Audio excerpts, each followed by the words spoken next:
is our third day in Mendoza. We're here now on a wine tour. This is the first of our 3 wineries. We're here at a winery called Trapiche. So we're going to start the tour in just a moment, so please stay with us because the next part will be where we have a guide to explain the history of the winery. Start with the history of that winery. That winery was built on 1912 by Don Angel Cavagnaro, a very important Italian winemaker. Then he sold the winery because the consumption of wine here in Argentina goes down.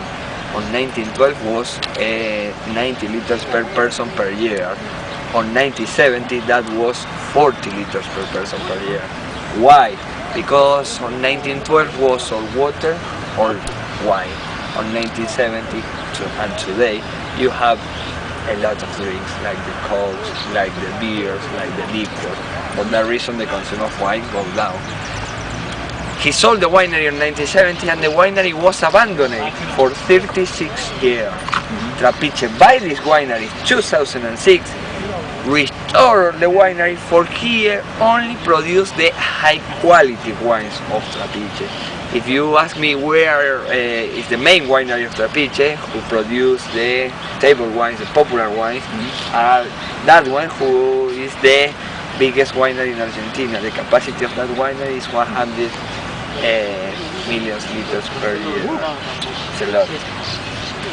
In that winery, in the smaller, we produce the sparkling and the white wines, and in the biggest we produce the red wine. The pyramid in the middle is a very important tasting room who arrive the importers of all parts of the world to taste our wine and buy our wine. Here we are in the old barrel side. You know, the high quality wines after the fermentation are come here to stay, depending on wine, a little of time. Here in that side we have 850 oak barrels. The 20% are American oak, the 80% are French oak.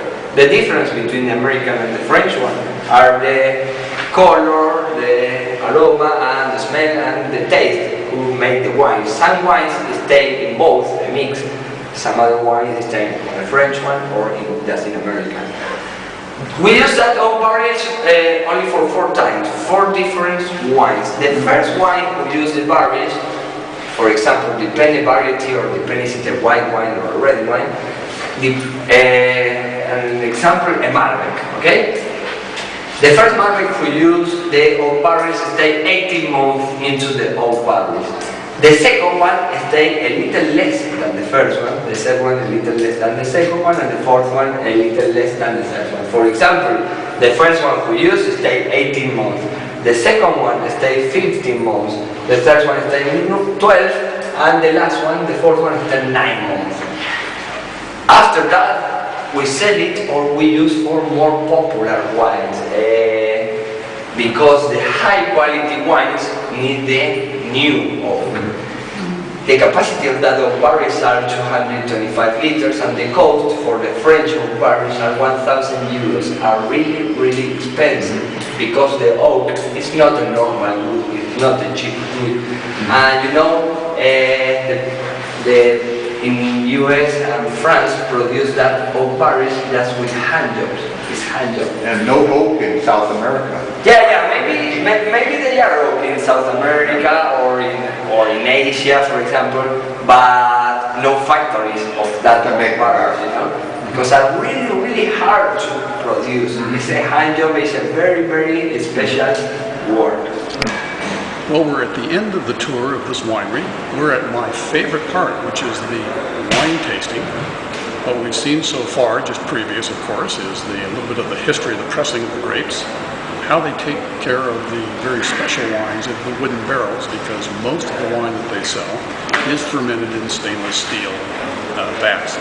But here we are at the tasting room, so please stay with us. We're going to taste some very fine Malbec wines in just a moment. Alright, so we're going to have our first wine, which is a white wine, and that's the way you do it in wine tastings, is you start with the whites, and you start with the heavy whites first, such as Sauvignon Blanc, and then move to the Chardonnays, or I'm sorry, I had that backwards. Start with the Chardonnays, then move to the lighters, and then with the red wines, you start with the light red wines and move to the heavy ones, because if you started the other way around, the previous taste of the heavy red wines would overwhelm the lighter ones. So the heavy red wines, of course, are things like Cabernet Sauvignon, Cabernet, Merlot. The lighter ones, like Shiraz and Mont Blanc. Get in there and play. 2010, who stayed 9 months into the old barrels. The white wines can't stay more than 9 months because are not too strong. And if you put the white wine more than 9 months, when you taste that wine, taste a lot of wood, you know, a lot more oaky than the normal, and it's not the idea. The idea is equilibrate the oaky, the wood level with the fruit, with the wine, you know. Here in Argentina we have very, very good white wines, but the Argentinians not drink a lot of white wine. Why? Because here our emblematic grape is the Malbec and it's red, and here we eat a lot of meat, you know that. And the combination with the meat are the red wines. All the food we have are for drink with red wine. Okay, here you have the basic steps to taste the wines. The first one is the view. In the white wines you can see yellow colors. In this Chardonnay you can see like a gold color too. The second one is smell the wine. You can smell, the more easy to smell are the fruits, you know. Maybe citric fruit, tropical fruits. In the red wines, red fruits. And the third one is taste. Red wine. You know, a fresh wine. This is a Petit Verdot from 2009 of our Fond de Cab Reserve line. Our Fond de Cab Reserve line is the more important, more popular in high quality wines, because it stayed in the market around 40 years ago and comes in 8 different varieties, 2 white wines and 6 red wines. This one is a Petit Verdot from 2009 who stayed 15 months into the oak barrels. Where you can see the 15 months into the oak barrels in the color of the wines. 15 months. Smell the wines, smell like a little oaky, and make the difference between that wine and the next one. The next one is a Malbec, are different wines, but make the difference between the time who stay in the old barrels, because this one stay 15 months and the next one stay 18 months. And both of these are exported to the U.S.? Yeah, but with different names. There, in that display, you can see on the left, on the right side, you can see the wines who we have for the internal market. And the left side are the same wine, but for export. Okay. Change the label, change the...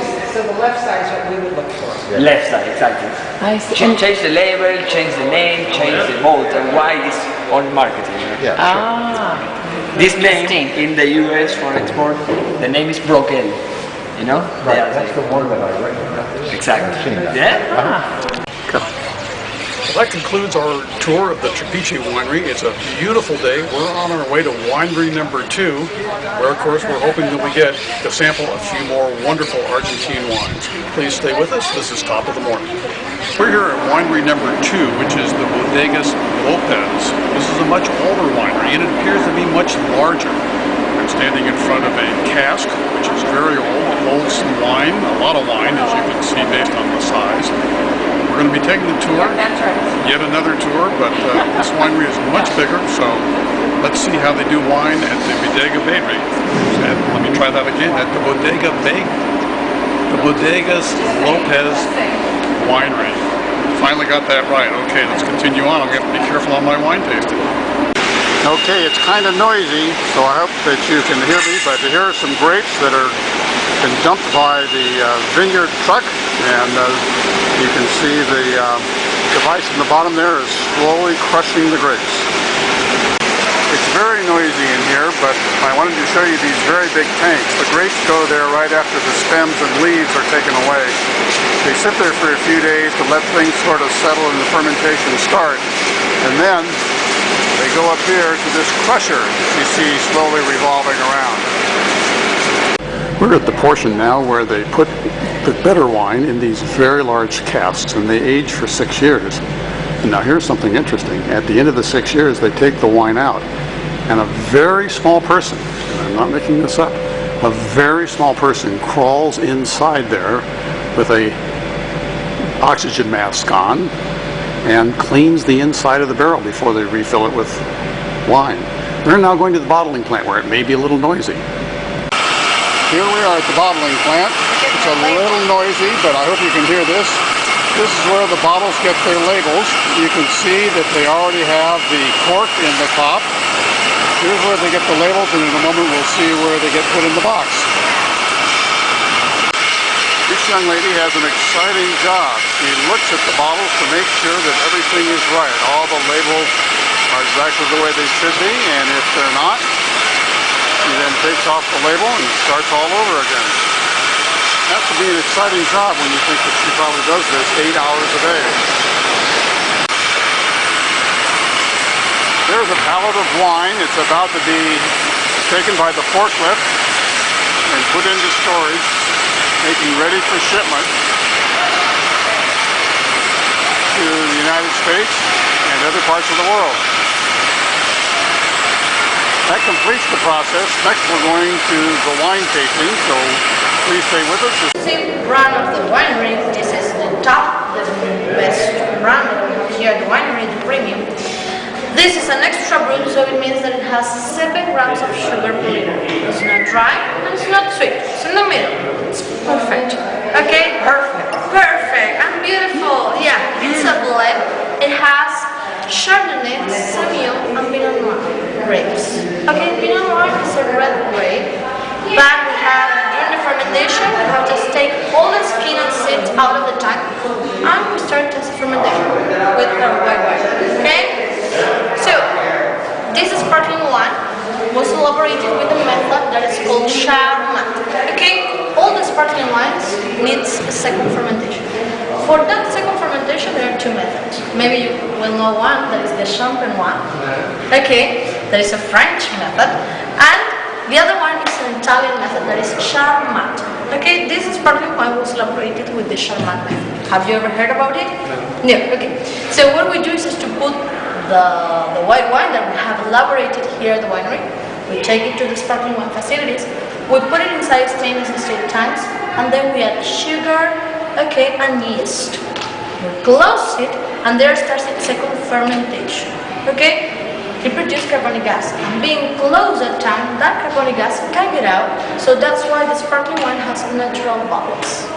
Okay.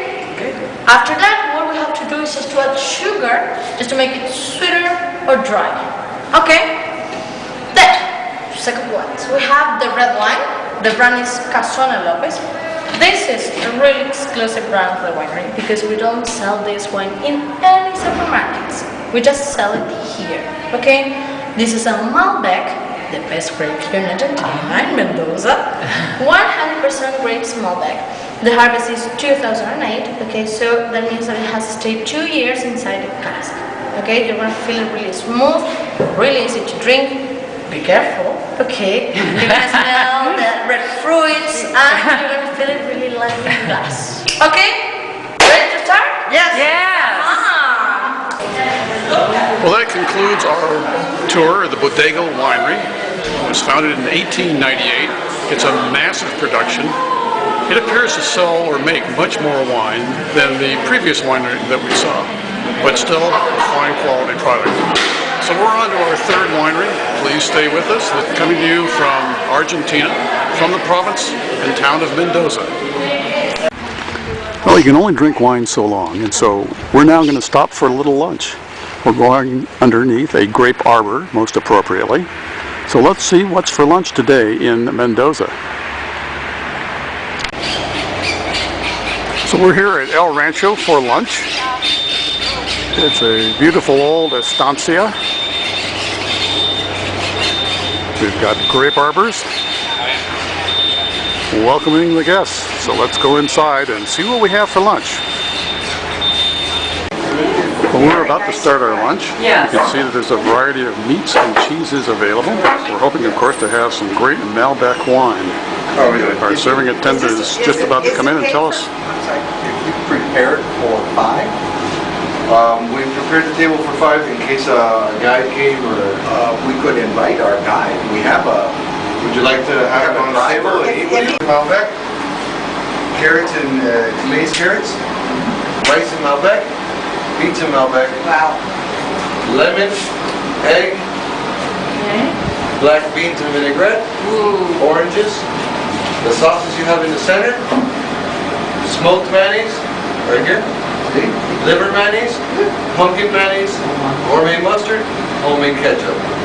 Oh my, homemade Then we ketchup. have quinoa, quinoa, Quinoa. it's like a cereal, There you go. Okay. green olives, carrots and vinaigrette, chili peppers, lubias, roasted garlic, black olives, quail eggs. Oh my. Roasted garlic. And potatoes. Yes. And Matt, Okay. where are you from? I'm from Miami, Florida. There you go. Yeah, I bet this Miami, is awfully Florida. good. California, from LA. Wow. Yeah. How long have you been here? 6 months. 6 months. Yeah, that English is very good. Well, we've moved outside for our dessert, and I think Susan's found the perfect combination of vanilla ice cream with dulce con leche, which is the topping. It's a sweet topping, and Malbec wine. So anyway, we're almost done with our lunch here, and we're going to visit our third and final winery. Please stay with us. Well, lunch is through, and we're on our way back to the car. Just wanted to show you that these are real grapes hanging from the arbor. Unexpected. We've got Susan conversing with our driver. We're getting ready to head to our third and final winery. We've just arrived at our third winery, Vistandes. This is supposed to be one of the upper scale wineries. The building itself is certainly upper scale, so let's go inside and take a look and see what we can do on our tour. Manager, yeah, that would very be nice. Yes, and also exports to 80 countries, so Yeah. it's the biggest winery in Mendoza. Very nice. So what do you know about harvest? February through April. Very good. In March we celebrate when it's vintage, yes? We select a queen of vintage for representation of Mendoza and the wines I'm the in queen- I'm Argentina the queen of and the world. There she is. Okay, remember it's summer down here, so average temperature 30, 45 degrees Celsius. 45, wow. And also, compared to France, for example, harvest is done by hand. Okay, we don't use machines not to farm either the plants or the grapes. Okay, when we have the grapes, the first thing we're going to do is weigh them. Yes, outside you see there is a gray square on the floor. See, that's scale. Yes, the trucks will be leaving all the grapes to know how much production we'll be having. 1.3 kilos of grape equivalent to a liter of wine. 1.3 kilos. A liter. Okay, so that's 3 pounds. Yeah. Yes. 4 pounds. Makes 3 Yes, something. two something. So second step, we're going to take out all the woody structure of the grape, what the French call sarment. That will be all the branches, the stem, the leaves. And when we have the single grapes, they are placed in a belt where the workers will classify the ones in good state and the ones that aren't. Okay. And the last step for red wines, they are crushed in a machine called hopper. Yes, where everything will be broken: seeds, skin, grape juice. White wines, we put all the grapes. 2 machines will compress the grape. Okay, squeeze the grape. And that's how you make white wines out of red grapes. Did you know that? Yes. Yes. And the best example is Pinot Noir. Okay. Pinot Noir is a red grape that's used for making champagne. Have you seen a red champagne? Yes, I have. Yes. Yes, we have. Very good. Generally, champagne it's not red. Right. Yes. Correct. So you squeeze the grape to make champagne, and skin will provide the color. Right.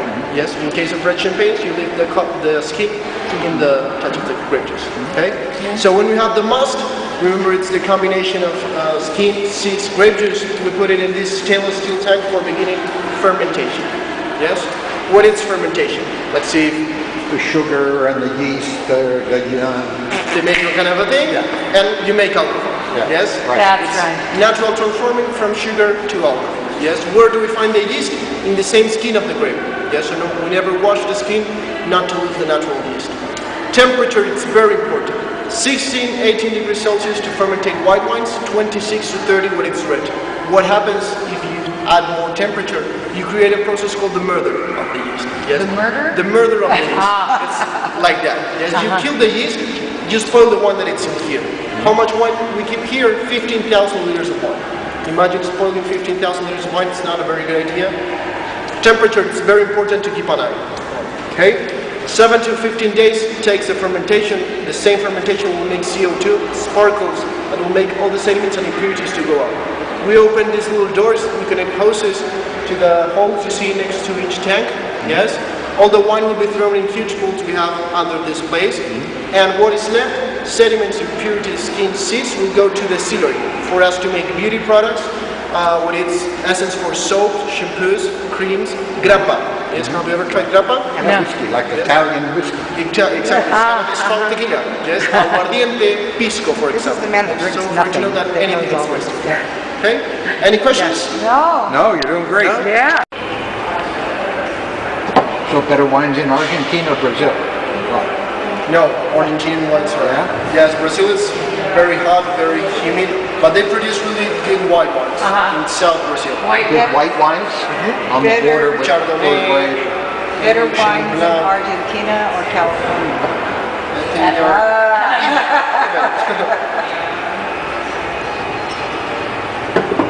So, how to see the red wines? We don't do this far away. This far away, it's black. It's kind of seeing a glass of Coke. Okay? Yeah. 45 degrees on the floor.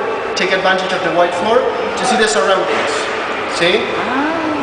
There you should find the colors red, purple, violets, rubies. Yes? If you find brown, it means the wine is not good. Okay? After the 45 degrees, we're gonna turn the wine a little bit like this. You put it just in front of your eyes. See the drawing that it's made? See? Yes? These are the legs, the tears of the wine. Okay? Cheers. I like that. Shows you how much alcohol the wine has. Shows you how much alcohol the wine has. As lower the tear means the better the body of the wine, the better structure. I've never heard that term, No. tears. I've always heard legs. Never heard the tears. Yeah. If you smell, you can smell it's been on French oak, remember? So a little bit smoky, leather, yes, maybe It tobacco. tastes a little warm, I think. A little Yes, you personal, think? Did you taste it? personal feeling, a little It's just- warm. But I like it. Maybe not as complicated as other things. Sorry for that. Okay. Taste. I gotta see. Carmener characteristic is dehydrated tomatoes, for example, and some red fruits, maybe plums, maybe cherries that you find. I like this. I do. I've never heard of it. The two wines I have, petite. Just try to open it a little bit. You can Thank you. feel the tannins, so try to Yeah. open it a little bit. Yes. Good. That completes our tour of Vega Vistantes. Vistantes means view of the Andes, and this place on a clear day does have a view of the Andes. So, 3 wineries in one day, plus a great lunch. Tomorrow we're headed for the Andes. We're going to rent a car and drive up there ourselves. So please stay with us, because in that next segment we're going to be visiting the Andes, some of the highest peaks in South America. We're still in Mendoza. Many of you go to McDonald's in the States, but McDonald's in the States don't have wine. But here, Malbec wine, which is the premier red wine of Mendoza. They ship millions of gallons of it, good quality wine, to the United States. But here in McDonald's, with your Big Mac, you can have Malbec wine. Pretty cool. We're still in Mendoza. I think I mentioned earlier, tonight is the first night of the wine festival. Mendoza is the wine capital of Argentina, and they take their wine very seriously. As you can see, this fountain behind me has a fountain of wine. Well, all right, I'm being maybe a little facetious, but they have dyed the water to look like their famous vino. So we're looking forward to tonight. We're not sure exactly what to expect, but for right now, we've got a fountain of wine flowing right behind us. We've been promising you all week the wine festival in Mendoza. We are finally here, so we're talking with Sophia. And what's the name of your winery, Sophia? You need to speak a little louder because it's so noisy. Oh, okay. This is Estancia Mendoza. Instancia Mendoza. This is Dato. This is the northwest of Mendoza. So the northwest area of Mendoza. And what is your best wine that your winery makes? It all depends. Personally,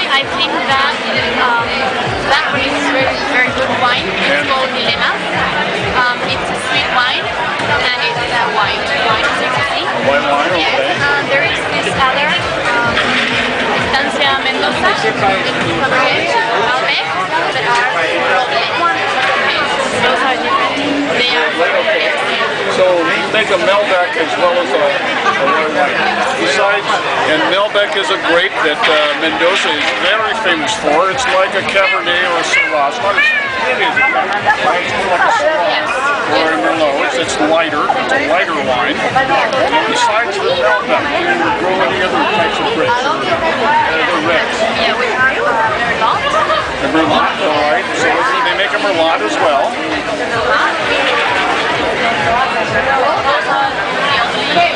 Red wines. How long has your winery been making wines? How many years? When did it first start? Well, it first started like 7 years ago in Mexico, and it has different brands. For example, this one is called Canciller. This one is the oldest one, and we also have Francia Mendoza that is like 10 years old. That's very good. And do you ship a lot of your wines to the United States? This is my friends George and Stephanie. They're trying a premium wine. No, I can. You can buy a ticket and then you get to test wines. You can walk up to any stand and test any wine that you want. So we're going to step over here. And George or Stephanie, what are some of the key criteria that we've learned about red wine? Well, it must be wet. That is, you've got to be able to pour it from the glass. From the bottle into the glass, and then from the glass into your mouth. That's the primary requirement. We like it to be red, but it could be blue or yellow. It doesn't matter. And we're going to taste this now as a premium. Cheers. We're going to look at the tears. Now some people call those legs, right? But in Mendoza they're called tears. Tears, and we're going to check out the color, although it's a little difficult here at night. And this is from Ruga Melin, and it's a Cabernet, and a premium Cabernet. 2009. 2009, and has competed successfully in France against some of the top French Cabernets. I'm going to It was aged 9 months in French oak. I'm going to take a sip now and pass it on to my wife, who will drink the rest of it.